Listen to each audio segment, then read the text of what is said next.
What is going on, Sixers Nation, and welcome back to the Sixers Digest YouTube channel. My name is Barnard as usual, and I am back with some breaking news in the NBA world as a whole, and James Harden specifically, as he went out and bashed Daryl Morey, calling him a liar. So I want to dive into what that means, break down how there is very much three sides to this story: the James Harden side of things, the Daryl Morey side of things, and then the truth in the middle and what to make of it. So let's dive fully into it and kick things off with the video that did start things up by James Harden at a kids camp in China through his Adidas press release. So here it is. Morey is a liar, and I will never be a part of an organization that he's a part of. Let me say that again.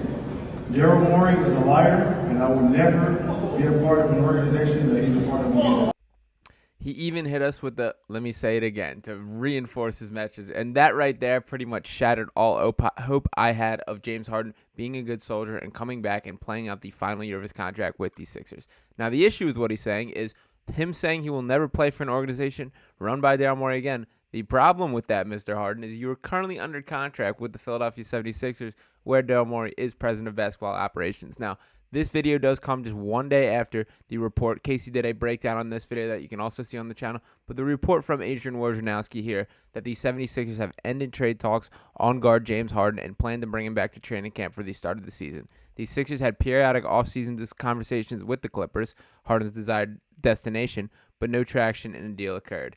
So that is kind of the sensible conclusion when we get to things, is really there is no better option for both sides. For the Sixers, there's not a world where you can upgrade from James Harden, where you can make a trade where it increases their championship chances. And for James Harden, there's not another team where you can play as active a role on the roster on a contender. It just doesn't exist. And it should be a slap in the face that there were not offers flying in when he could have been a free agent this offseason, that he very well could have opted out of his contract and seek the desired offer that he wanted. Now, it's very clear that there's some feelings involved here. There's plenty of backstory between Daryl Morey and James Harden. Their legacies are more intertwined than really any GM and player ever. Think about dating back to the time with the Rockets, that when Daryl Morey took control of that organization, his first big blockbuster move was to trade for James Harden, who at that point in time was a nobody. He was a sixth man of the Thunder. Yes, he was a very high draft pick. The expectations were still very high with him. It's not like he was a completely unknown guy, but he was far from the superstar that he obviously came to be. And to both Harden and Morey's credit,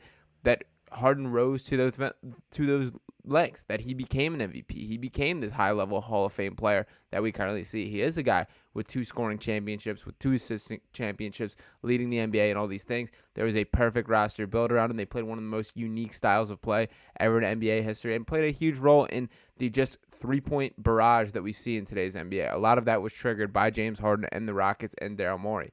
For Morey to now try and reunite James Harden, for them to come back together in Philadelphia, the perfect storybook ending would obviously be for them to win a championship here and for it to get done. And I don't think it's as naive as I think a lot of people make it out to be.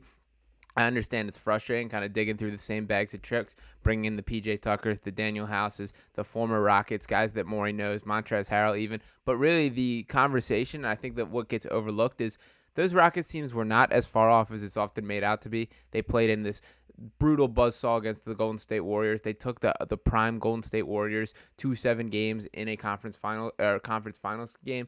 So it's not as far off as they've seen. And the other big piece of the puzzle is Joel Embiid is in Philadelphia. That it wouldn't be James Harden as the lone centerpiece as it was in Houston, but it hasn't happened. And now 2 years in, back-to-back, failing to make it past the second round once again.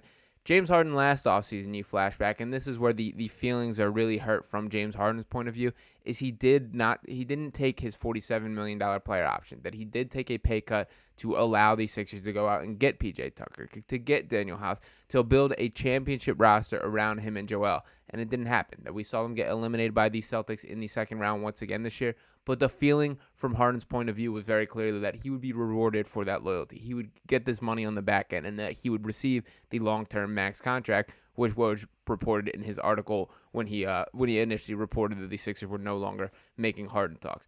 That didn't happen, and there was radio silence from the Sixers end when communicating with Harden. These Sixers, by the way, are coding it as they did not want to get in trouble with tampering, which of course they did get in trouble for last offseason with P.J. Tucker and Daniel House stripped of 2 second-round picks, which is the harshest tampering penalty that we've seen in the NBA. But they are using that as their defense for not contacting Harden. But we obviously know the ways of the NBA, and that there's plenty of contact that goes a little under the radar or not quite on the books, and I think Harden expected that to be the case. I can respect it from both sides there. We look at Morey's perspective, is Morey made the right decision, that it would not have been a wise decision for the Sixers franchise if they had given Harden a long-term contract extension, especially at max value. Harden's still a very good player, a 20-10 guy, a player that led the NBA in assists last year, scored 40 points in 2 different playoff games, including one without Joel Embiid, where he walked into Boston and won a game. There's not a lot of guys that can do that. But are you confident that that can continue for 4 years from now? I certainly am not. I think it's very clear that he is on the decline. We see the lack of explosion in his game, his inability to create separation on a regular basis, all those indicators of how much better he plays when there's additional days of rest packed in. But the problem is, if you're going to win a championship, you have to play every other day in the playoffs. So Harden's hurt that he didn't get the money. Daryl Morey operated with the Sixers' best interest, which, by the way, is his job. So he did not make him that offer, but it still puts us at a rough spot. And we see those comments by Harden. I do think those are some game-changing comments, that we've seen him get out of contracts in a variety of ways, whether it is him putting on the fat suit and gaining 30 pounds, whether it is him sleepwalking through games, not giving effort, all the manipulation of the media with the leaks, which has so far been his tactic this offseason. We haven't gotten to training camp yet or seen what the expectations are for that. So that brings us to the question of what exactly will James Harden do? And that this is where things get tricky, is that we know Harden has the desire to get out of Philadelphia, but there has to take two to tango. He is now under contract. He has a player option, and he needs to be traded. There also was a report by Sam Amick of The Athletic that James Harden no longer wants to play for Philadelphia, and he has no plans of taking part in training camp. That is where things are going to get interesting when we get to training camp, which is still a couple months away. That's when we're going to start to see the decision from James Harden. We saw what happened with Ben Simmons when he chose to hold out. He eventually did show up, only to get kicked out of practice by Doc Rivers, and that did not last long, and then the holdout continued. Harden's in a different spot, and the reason that I say that is at that point in time, Ben Simmons had 4 years left on his contract. James Harden will be a free agent this offseason, so he needs to have a good season. He cannot afford to be one of these guys that dogs it and doesn't care in the way that he has in past years and in past locations with both the Rockets and the Nets. If he does that, the value simply is not going to be there, and that if he does not show up, this even brings this. So I want to bring this up from the CBA. This was originally written by Zach Lowe about a month ago. A separate clause in the CBA, which existed in prior versions of the agreement, holds that any player who withholds playing services for more than 30 days after the start of the last season covered by his contract could be deemed to have violated his contract and prohibited from entering free agency or signing with any other professional basketball team unless and until that team with which the player played expressly agrees otherwise.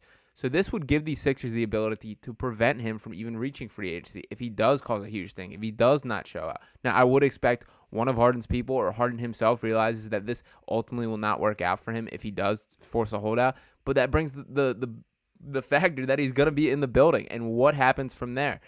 The bottom line is I don't see any world where this works out for positively for the Sixers. This is not going to be something that boosts his trade value. That's the point where Morey's heels are dug in this, is even with all the critiques you can throw, the stylistic concerns you can have with his play, the clear indicator that he is declining and is not the player that he once was, James Harden's still a very good NBA player, and the Sixers cannot afford to just give him away in the state of where they are, with Joel Embiid still playing at an MVP level, with Tyrese Maxey set to take that next leap. James Harden is that third key player in that equation that they have to get right.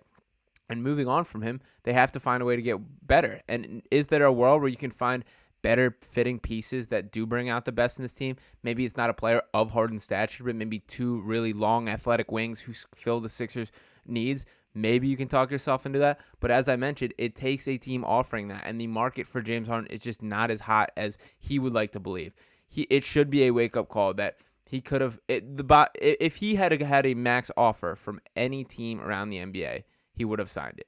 That yes, he can code it as he wanted to opt in and be traded to the Clippers. That is the only way that he could have been traded to the Clippers because of the salary cap reasons, is that it could have been a sign and trade, or him being a trade from this point due to the Bird rules and then being over the cap, all these factors and the complicated CBA. But it does mean that the Clippers did not have money to outright sign him. They couldn't have offered him above a veteran's minimum, which Harden, of course, would sniff his nose up at this point. We're clearly seeing he doesn't feel valued making $35 million a year. So the Clippers need to do it that way. But at the same time, this was also saving face. This was a clear set number that he could lock in. Extends him a year to figure out a game plan, to figure out what he wants to do. But there has to be a conclusion to this story. There has to be a way that this chapter of the Sixers and James Harden novel ends. And I don't see one that ends up well for these Sixers. So we will see what happens from here. There's still a lot to be developed. Morey apparently is unwavered by these comments that he's still locked in. I expect nothing less from him at this point, but there is going to have to be some real decisions that need to be made. I don't think this is something that could remotely help his trade value, that could motivate the Clippers to toss in a little extra in the package to get a deal done. I still think a trade is very much on the table. I don't think that report from Woj is nearly as conclusive as many are making out to believe. If the Clippers call back with a better offer than they had before, conversations are kicking right back up. So it just hasn't been to this point, and they seem pretty set in stone. But we have no clue what's going to happen from here. This is super crazy that we see Harden taking such a direct shot at Daryl Morey, a guy who he's clearly had a very good relationship with throughout his professional career. It's a bummer to see that completely shattered, and I very much think it's at a spot where it cannot be fixed or come back together, none of those things. So we will see. For now, the Sixers continue to give us things to talk about. I will be here breaking down every step of the way on Sixers Digest. Make sure to drop a like on this video, subscribe to this channel, ring that bell to make sure you're getting all videos popping up in your feed, and I will talk with you next time. Peace.